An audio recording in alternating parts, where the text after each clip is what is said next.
Utah's housing market is facing dramatic shifts as it heads into 2025. These shifts could cause home prices to drop in many parts of Utah, including Salt Lake City, Provo, Park City, as well as St. George. And these shifts are marked by a big increase in inventory. The number of homes for sale in Utah has increased from 3,000 3 years ago to over 10,000 today. That's the highest level of housing supply in 6 years. Supply on Utah's housing market is going up due to a reduction in home buyer demand to go along with many new homes being built from builders. This is especially true to the south of Salt Lake City near Provo, where the area is littered with new home building developments. The result is that home price growth in Utah has slowed considerably over the last 2 years. Prices actually went down in Utah in 2022 and 2023, and they went up slightly in 24, with the net effect being that home values are down by about 5% from their peak in mid 2022. However, these values are still very, very high. The typical price of a home in Utah is around $517,000 as we enter 2025. While this is down from the peak, it's still way higher than it was before the pandemic, when the typical price of a home was around $340,000,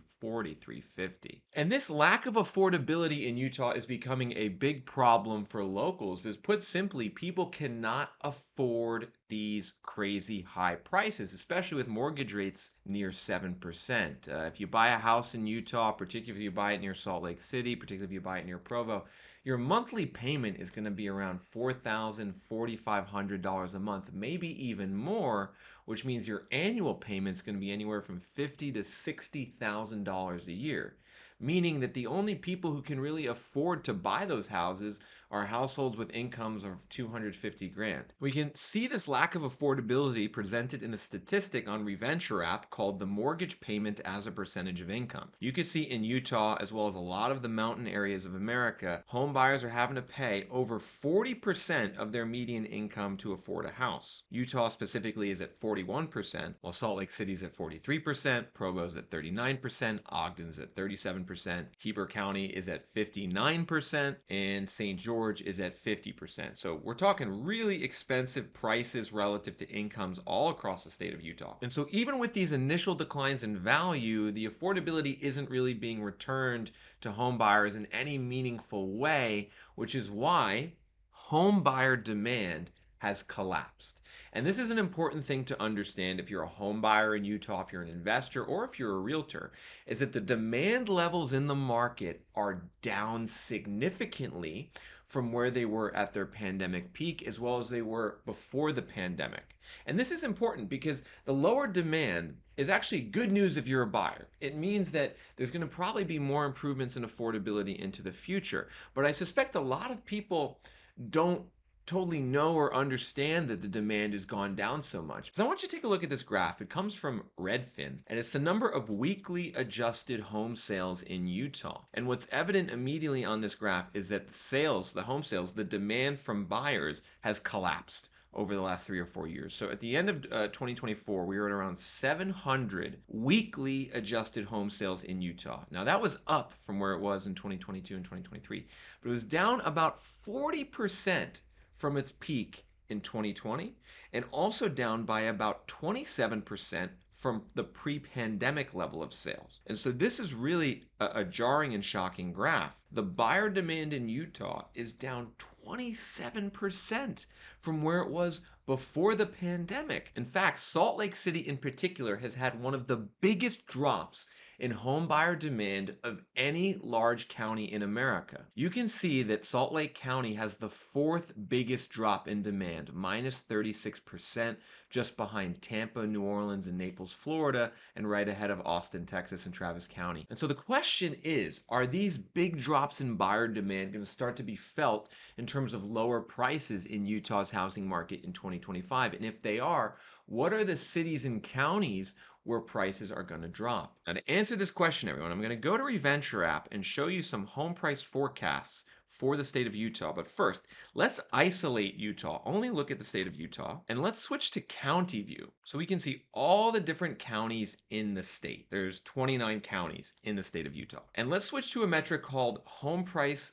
forecast, everyone. And what the home price forecast is on Reventure app, it's a score from 0 to 100 that attempts to predict the future direction of prices over the next 12 months based on the fundamentals in the market. So for instance, Salt Lake County is a 42 out of 100, which indicates downward price pressure. That indicates more of a buyer's market based on higher DOM, based on higher inventory, and based on higher price cuts. Meanwhile, if we go up to Box Elder County in the Northwest, you can see the score is a 33 out of 100, actually one of the lowest scores for a decently sized county in the US. This indicates heavy downward price pressure in Box Elder County, with the big issue here being inventory. You can see that the number of homes for sale in Box Elder is over 180.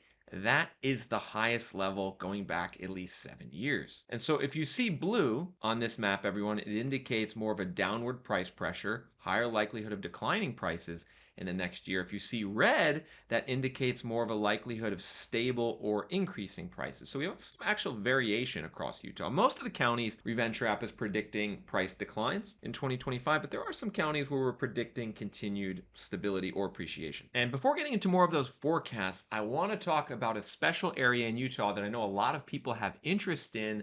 A lot of locals in Utah care about this area, as well as a lot of people who migrate into Utah, and that would be Park City. Park City, Utah. It's actually one of the most expensive areas for real estate in America. It's where a lot of people go to ski. It's where a lot of people go to vacation during the winter. And let's talk about real estate in Park City a bit right now, because this is a kind of a fascinating local housing market. So Park City is located in Summit County, which actually has a stable home price forecast score. And if we zoom in and look at the zip codes in Park City, you can see the median list price in 84060, the main zip code in Park City, is 3.8 million, everyone. Oh boy, this went up from around 2 million prior to the pandemic to 3.8 million today. There was actually a decline in list prices over 2 years, and then it went back up. You can just see a lot of mega ski resort mansions in Park City. I mean, you can see 4 million will get you kind of a decent house in Park City, but if you really want a nice place, you got to pay 20 million, 28 million. So obviously, this is an area that isn't driven by local fundamentals. This is wealthy people coming in from California and New York buying up the vacation homes. And so it's important to understand that real estate is local. The dynamics that are playing out in one area of Utah's housing market might not be playing out in another area, and it's imperative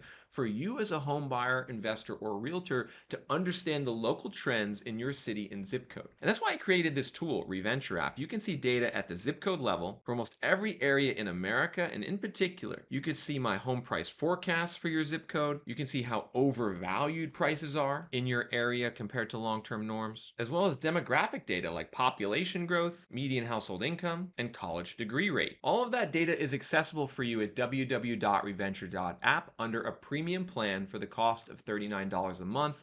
This is a great tool for anyone who's a prospective home buyer or investor in 2025 and wants to make a more educated decision.